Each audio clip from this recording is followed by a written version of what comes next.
Hi, everyone. Thank you so much for joining this week's XR Weekly News. And today I'm going to share with you a couple of news. Okay, so let's start with a breakthrough in wildfire detection. How a new constellation of satellites can detect smaller wildfire earlier. So right now, Google Google is working on an interesting satellite called FireSat. So pretty much, we all know that due to climate change and also the climate becomes drier and hotter, there are a lot of like a wildfire in the forest. And if we can utilize the satellite and kind of like using AI machine learning to predict how this will go or predict and prevent it before it goes wild. So today I will share with you this news, and let's dive into the YouTube. Okay. In 2003, we were called down to the Cedar Fire. It's orange everywhere and smoke is blowing. And I just see the rows of houses burning. I see horses running wild, trying to escape the flames. That was my first experience in fire at that pace and scale of chaos and destruction. And what I walked away with is there has got to be a better way. Fires have dramatically increased over the past 20 years in a way that climate scientists anticipated, but I don't think any of the rest of us really understood what the cost ultimately would be. We're seeing a human cost to communities and impacts around the world that are really unprecedented. So the research group at Google was trying to find ways of using technology to help address fires and to help manage natural ecosystems. We realized one of the main issues was that there just wasn't a lot of good data for how fires spread or where they even were half the time. Because in a satellite image of the Earth, there's a lot of things that can be mistaken for a fire. Clouds reflecting sunlight, a pond that's reflecting light back into space, something that's hot like a smokestack. All of these things could look like a fire, especially when you're looking at a relatively coarse pixel. We realized if we can pair satellites with machine learning and artificial intelligence, it was the perfect platform to generate real-time operational intelligence on fires. So we designed and built a camera in order to optimize for machine learning-based fire detection. We spent a long time testing it on an aerial platform, flying over controlled burns, trying to establish a baseline for what the machine learning algorithms would have to pick out. AI and ML will allow us to take the last 1,000 times we saw a particular spot on the Earth and estimate whether or not the images that we're seeing now have a fire in them or don't. So the Google team really focuses on the data. The Muon team is helping bring that to the first protoflight satellite.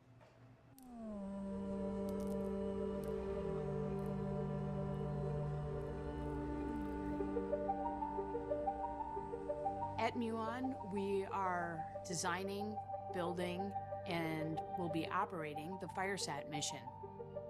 FireSat is a program that we started with satellite experts and a number of nonprofits. It will be a new constellation of satellites in low Earth orbit and be able to see the whole globe every 15 to 20 minutes and spot a fire both when it starts and for its full evolution. A number of satellites do many things, but FireSat is focused on the problem of wildfire. Satellites today that are used to do detection and tracking for fires, they come by roughly once every 12 hours, or have very low resolutions. At best, you're going to get something that's 2-3 acres in size before you can actually see a fire. The main improvement FireSat's going to provide is really this rapid temporal revisit, especially at the really high resolution needed to see the fires when they're very tiny in size, roughly the size of a classroom. We've had more than 200 interviews with first responders and incident commanders across the globe to understand the diverse needs of people in this area.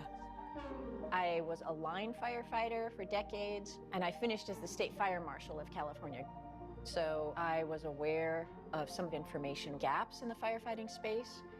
This is a global data stream that will be distributed for the use of first responders to get to places to protect communities and ecosystems quickly. And that's just the firefighting part. We also want to provide data to fire scientists so that they can improve models of fires.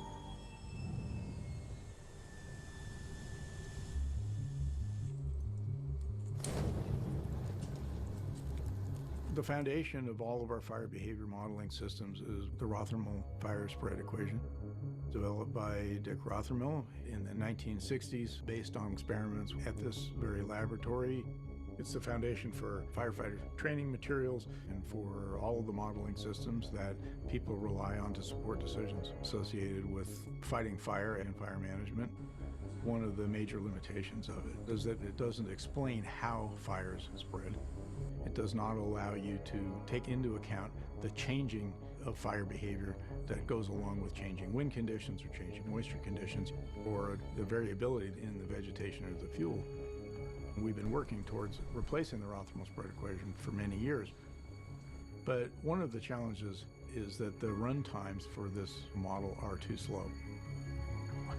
Maybe that means I'm not very good at it, I don't know. We began working with Google research partners a couple of years ago. The two advantages that we really bring at Google are the large amount of compute that we have access to and the expertise in using it. Mark and his team have run the model on the compute that they have available to them, generating about 1 million data points. We were able to take Mark's model, run it on Google's infrastructure, and we've created hundreds of millions of data points. And then we've used that data to train up a deep neural network to come up with an approximation for what Mark's model does that is just much, much faster. So Mark's model can make a fire prediction in about a minute. Ours can make a prediction in about 20 to 30 milliseconds. And due to how AI works, we're not limited to just making a single prediction at a time, like Mark's model. In that same 20 milliseconds, we can actually make thousands of predictions. Are these spotted, or are these like... The fire behavior modeling is often used in planning phases. Maybe there's a community that we're trying to protect, and we want to do some kind of mechanical treatment or a prescribed burn. With these new modeling systems, we can simulate maybe 10,000 fires in a community under different weather and wind conditions and different locations of where the fire might start, and start to identify areas of high significance. Like if we could change the fuel type in this area, that would really help firefighters when they're trying to suppress a fire. From this new model, we'll be able to teach firefighters what dryness does to a fire or wind or a change in fuel type, because we have seen so many firefighters die on fires when they don't anticipate what the fire's going to do. And there could be some huge gains from something like FireSat, where we will get extremely good information about how fires spread, and we can use that to forecast fire behavior.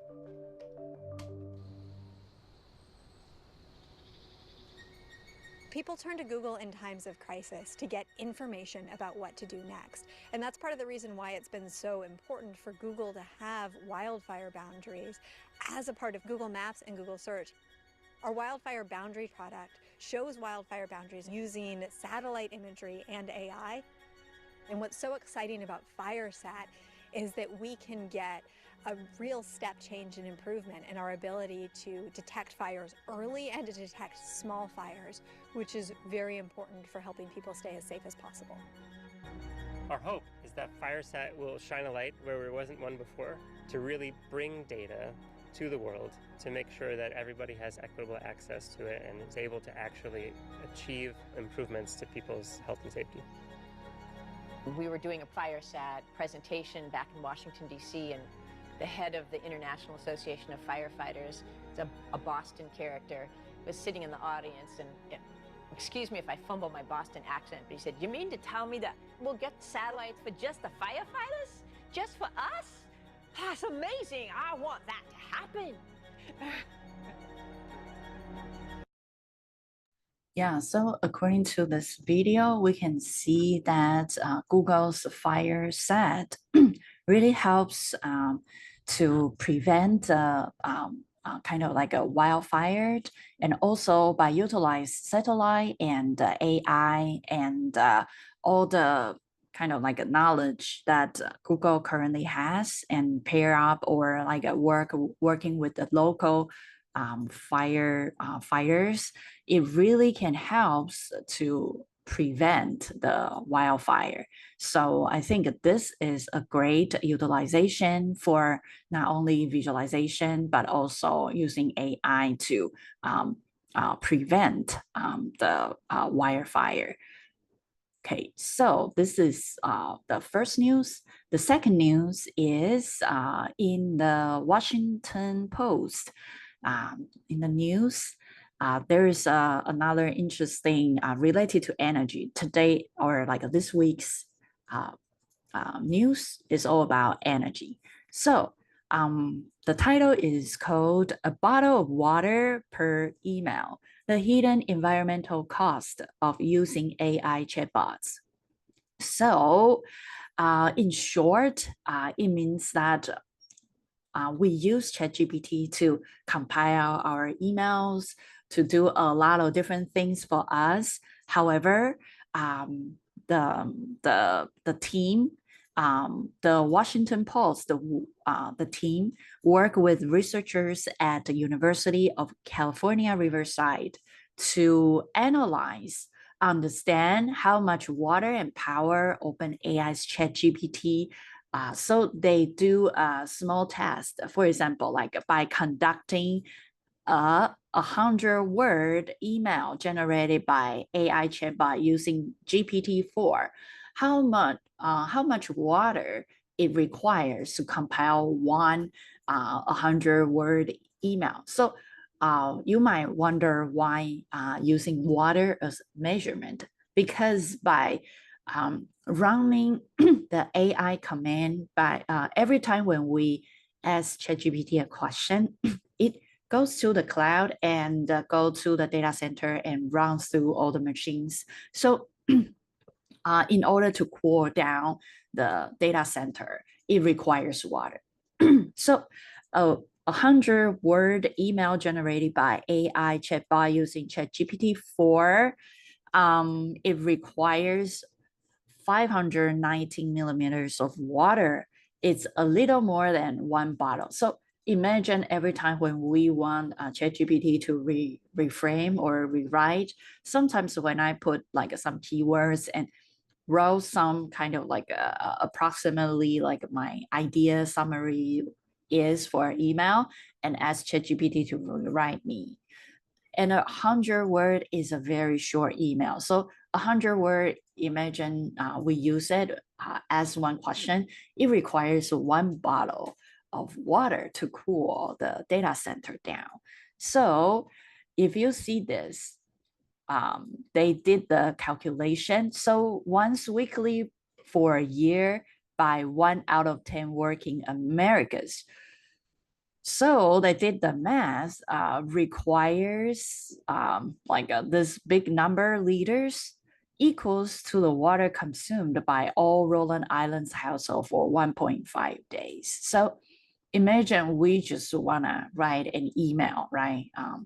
And it's pretty much the water to cool the data center down requires like the entire island, Roland Island household for 1.5 days. So by using, like we really love the convenience that AI chatbot brought to us. However, it actually brought the environmental cost, because all the data center, they, as far as I know, they build near the river or near a lake. So they have enough water, or near the ocean. So it allows the data center to be cooled down through the water, maybe not by ocean, because ocean's water is salty. So think of that. This might raise the temperature of the river, and will also kind of indirectly impact or directly impact the habitats for the river. So yeah, so let's take a look of all the types of the research. So if we see this, Washington, water usage depends on the data center's location.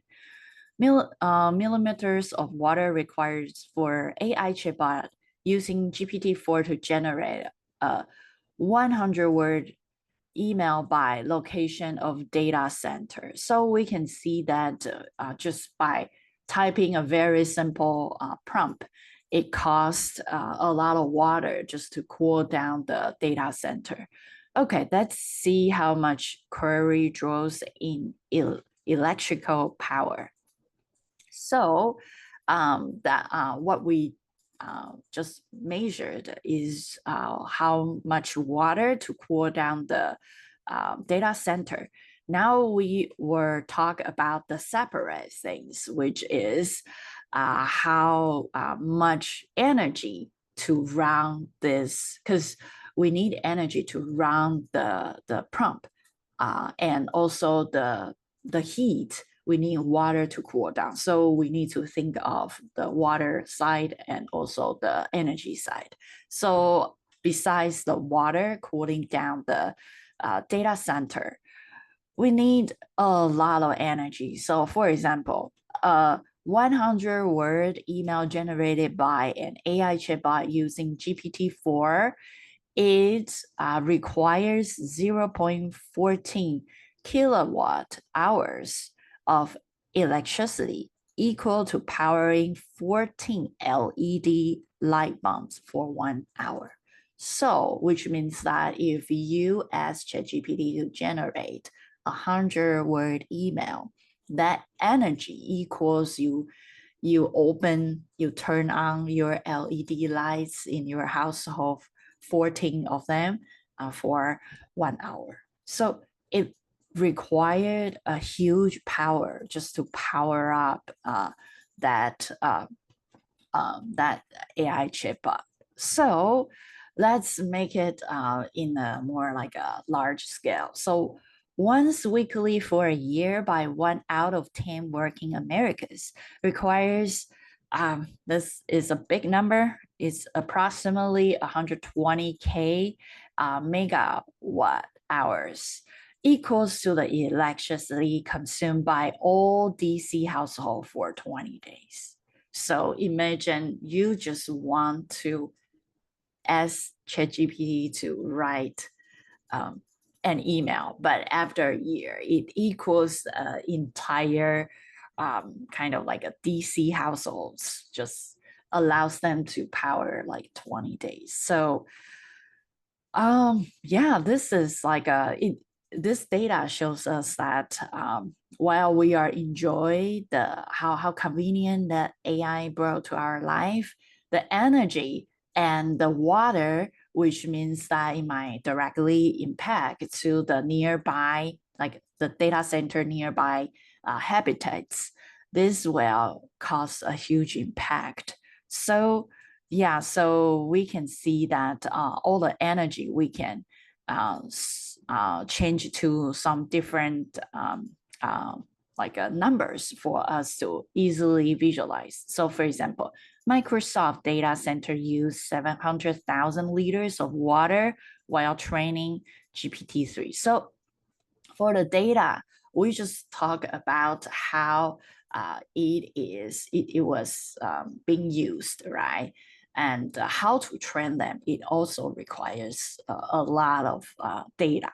So it takes about around 7,000 liters of water to produce 1 pound of beef, mostly used to grow feed, clean, and farm hydro cows. So, okay, so training GPT-3 has the same water cost to produce 100 pounds of beef, nearly double the amount of average American eats a year. So we can see that how much like an impact for the environment, and also equivalent to how like the kind of like equivalent how much energy it costs.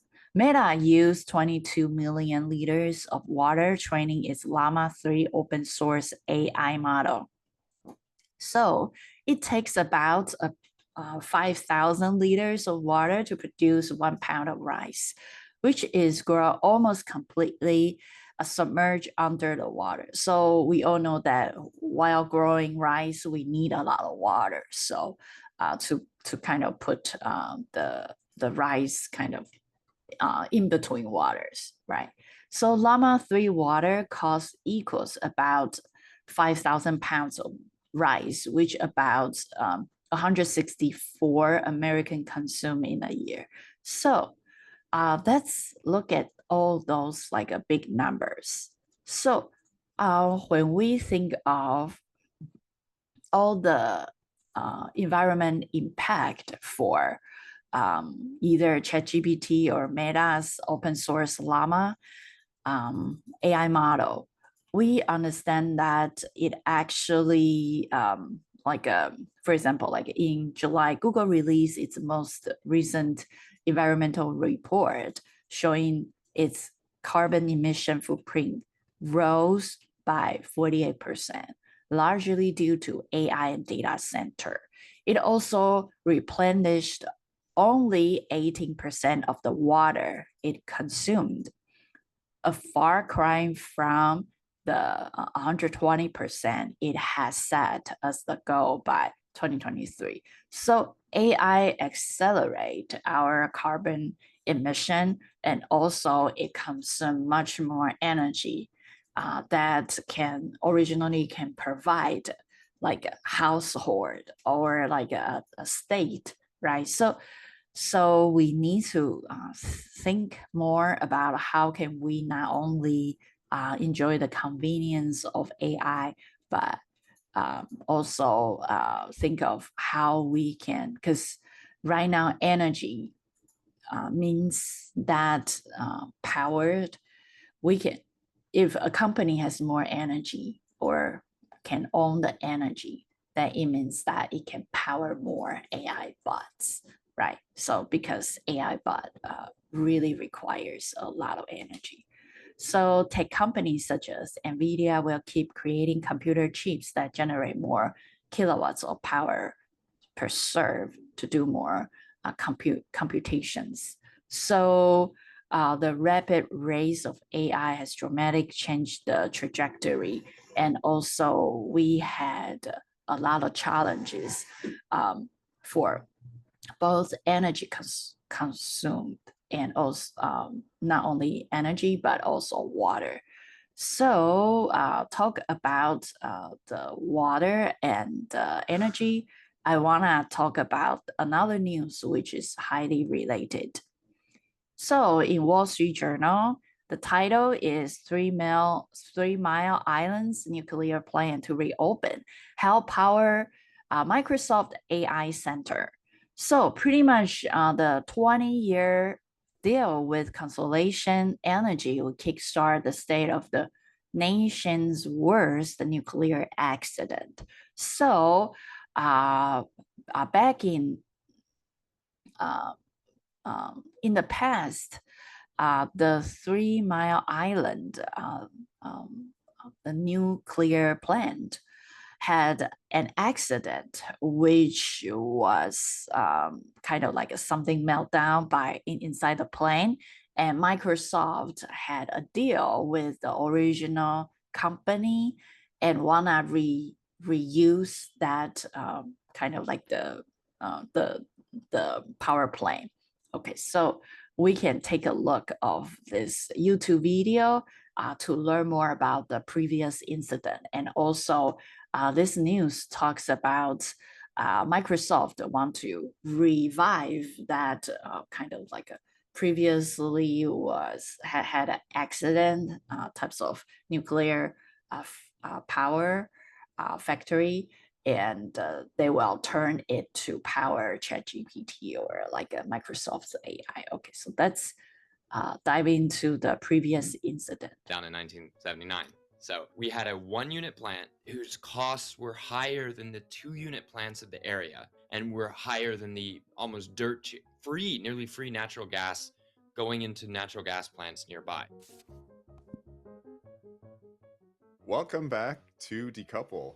Today I have a very special guest, and I'm not some pressing need or other, which he will make. Unit 2. It's all 3 Mile Island coming back. I think that people use the meltdowns in the past to smear all of nuclear. So I just say 3 Mile Island is coming back. Chernobyl operated for 14 more years. Probably no hope for Fukushima Daiichi. But yeah, 3 Mile Island rides again. So 3 Mile Island has already had a 40, Unit 1 has already had a 40-year life. It's been shut down since 2019 for two big reasons. Fracking boom made an enormous amount of cheap gas, including under Pennsylvania itself. So there's gas coming out of the ground in Ohio and Pennsylvania, meaning if you set up a new competing natural gas plant, you could drive down the local cost of electricity wholesale prices enough to kill off the local nuclear plant. So that was the idea. Economists said we'd have these markets to destroy long-lived, cheap assets because that will somehow be better for consumers. They have PhDs, so they're very smart, Chris. Anyway, so we lost in 2019, we lost 3 Mile Island Unit 1. Why that reactor? Because as opposed to most other nuclear plants in the area, it was only a single unit plant. The other one melted down in 1979. So we had a 1 unit plant whose costs were higher than the 2 unit plants of the area and were higher than the almost nearly free natural gas going into natural gas plants nearby. And the natural gas plants can turn off when there's low prices, but nuclear plants do best when they're baseload and run for the whole system all the time because they have fixed costs. So in 2019, the nuclear plant was about to go offline, and they said to the state, we need subsidies or you're going to lose us. And the state said, not our problem. And then they said to the tech companies, you need to buy our power or you're going to lose this power and you're not going to have it in the future. And the tech company says, oh no, we're already 100% renewables powered. Now, it was a lie. Like, they knew they were lying. They knew it was false. They knew they were not getting 100% renewables. They knew they were running off of fossil fuels, but legally they were able to claim, and their lawyers said it was okay to claim that they're on 100% renewables. They did that by building wind and solar in a different state, crediting themselves with that generation, then building their data centers by the coal, gas, nuclear, and hydro plants. Great system until you run out of other people's baseload power, the certificates of which you're not buying. This is what happened. The big tech companies over the last 24 months suddenly realized they needed to 10x the size of their biggest data centers to effectively compete for the cheapest compute, the cheapest operation of the most number of processors. So suddenly they need a gigawatt or more at a time of power to build the largest and therefore the cheapest per unit of computation data centers.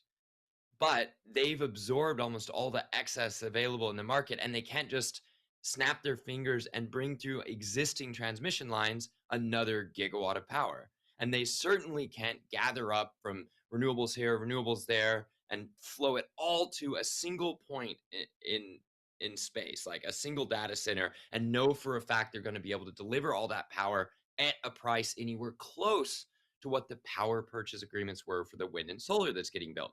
So if we see with levelized cost of electricity or power purchase agreements that are for wind and solar, where they can put their stuff on the grid at $30 a megawatt hour, $40 a megawatt hour, that means nothing to the data centers that need physical power delivery at a specific location. And if they say to the wind and solar, hey, we'll pay 100, isn't that better than your 30 and 40? And then the renewables would say, so yes, but you're going to have somebody else get it to you, and you're going to have somebody else like have to actually supply the power, because we're just the certificate saying you're totally good, man. So there's the background with my anger. You can hear my anger here because we lost nuclear plants because of this awful system. In the case of 3 Mile Island, clearly Constellation was hedging a little, and they took a sort of German pace of years-long, slow disassembly, if that. Now, they shut off that plant when it did need some life extension upgrades and some work. They couldn't justify spending what at the time would have been a couple $100 million on that work. And at the moment, what we're hearing now is that it's about $1.6 billion of spending needed at that nuclear plant to upgrade it for long life. Now, whether that's like to build the data centers, to build the hookups, or to uprate, or there may be a bunch of goodies thrown in there, but Constellation needed to be sure it could make 1.6 billion and the cost of the power and a healthy profit. I think they've probably been quite certain for some time they could get it. The question was, how much could they get and how much certainty? Now, I would imagine that Microsoft said to anybody in the country that makes power, we'll take 20 gigawatts yesterday if you got it. Clean, hopefully, but whatever. We're not picky. That's what all the big tech companies are saying at the moment. In the case of 3 Mile Island, they would have needed that as soon as possible, and I would imagine that there was a very nice premium that was likely paid to get that restart date as soon as possible and to lock in as much of the power as possible. Now, this is not true behind the meter. This isn't behind the meter. They're going to put this power on the grid, so it's not clear how much of this power is going to a co-located data center versus just being sold into the grid and allowing Microsoft to say they have additionality. What is additionality? It means you're adding low carbon generation. So there's only a few nuclear plants in the country where you can get this additionality by either, turning the back on, or in aggregate, you can have a few nuclear plants worth of uprates if people really push that. So here in 3 Mile Island, there's almost none of these left plants to turn back on. We've got Duane Arnold in Iowa and Palisades in Michigan, but that power has been spoken for probably at lower than the prices that the tech companies would now purchase it. So 3 Mile Island seems to be getting a deal that may be the largest electricity deal in US history, or at least one of the largest, certainly from a single power plant. What we're hearing is it's above $100 a megawatt hour, which means on an annual basis, almost $800 million of revenue, not of profit. They've got to pay for the fuel and the staffing and safety and stuff like that at 3 Mile Island. They've got to pay for the upgrades too. But they're going to make a few $100 million of profit per year, as far as I can tell, if deal terms hold. And they're going to make it over 20 years. Here's the key point for your listeners, Chris. These are scales of revenue equivalent to the task of financing and building new gigawatt scale nuclear plants in America starting today, if we can deliver reliably. That's the thing. It's not even delivering it cheap, Chris. It's knowing that in 6 years or 7 years, you can be giving Microsoft power at a given location and at a price that they're willing to pay. 3 Mile Island is such a high price, in part because it can be available by 2028, and there's almost nothing left that's additionality. Now, are these companies going to wait for additionality? Oh, hell no. They are going to buy up entire nuclear plants. And the cities that are currently using that power are going to suddenly learn the downsides of the electricity markets if they didn't know them before, which is, even though a nuclear plant can keep running for 20, 30, 40 years after it's paid off its construction costs, and even though those operation costs for the nuclear plants may be $20, $25 a megawatt hour, if there's a shortage, you can sell that power for 100, 120, even the plants that were built out of ratepayers' pockets back in the 70s. I'm so happy for the nuclear plants to be making extreme bank. It feels like vindication of what we've been saying for so many years. However, as you can hear my baby crying, he is also worried about what's going to happen. Okay, so we knew that for the energy part, Microsoft is going to have a deal with Constellation Energy, which will kind of like, I would say, really effect to the kind of energy systems in Pennsylvania, just because they are going to get additional energies from that nuclear power. And the resident of Pennsylvania who relies on that types of energy, well, at the beginning probably won't get impact, but for the long term, it might have some, I would say, impact due to, for example, like we all know that AI is causing a lot of energy. So slowly, people's life will get impacted by kind of trying to get the energy, compete with AI big company, trying to, for example, like before the nuclear power plant was power the entire kind of like cities or household. But right now, if big tech is having another deals with the original nuclear power factory or energy company. And then the energy company will start providing the energies on top of the current grid, or the same grid as the normal people resident use. So there might be some competitions or using the current taxpayers' money to help big tech to train or to deliver their AI products. So I think in the future, because I've learned that a lot of tech company or AI company, they want to build their small nuclear power types of device to generate energy. So before we were worried about, wow, the nuclear plant, well, actually, what if it melt down, or there are a lot of environmental kind of like impact. But now it seems like all the AI company or big companies, they are trying to focus on the company's profit and the current resident, kind of like the environmental, kind of like the original setup for us right now without AI, well, definitely changed. For example, like the existing company want to join or get some energies from the current nuclear power, or they want to build their own. Those will also impact residents around the data center or the locals, like power, energy, all those will be impacted. Okay, so yeah, so those are big long-term questions that hopefully there's somebody or like that just like the lawmaker or government will help us to regulate or help us to kind of get a better regulations to help us as a long-term humanity to live longer, to prosper.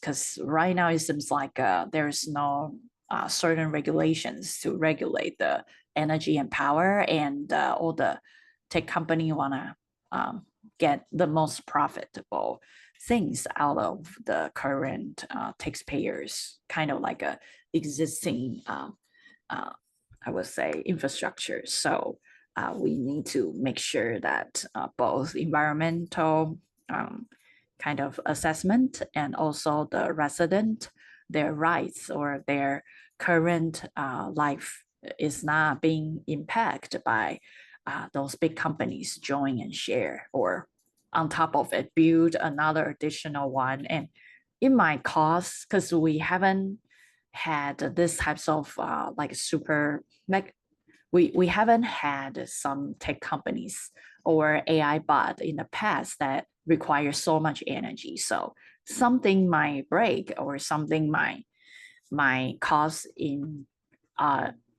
something couldn't be reversed, right? The harm for nuclear power plant, once it melt down or once it leaks or once it's kind of had problems, it's irreversible, which means that the harm cannot be reversed. So if something that can not be reversed, we need to make a very serious and deliberate assessment before we implement it. Okay, thank you so much for today's listening to today's news, and I will see you next week. Bye-bye.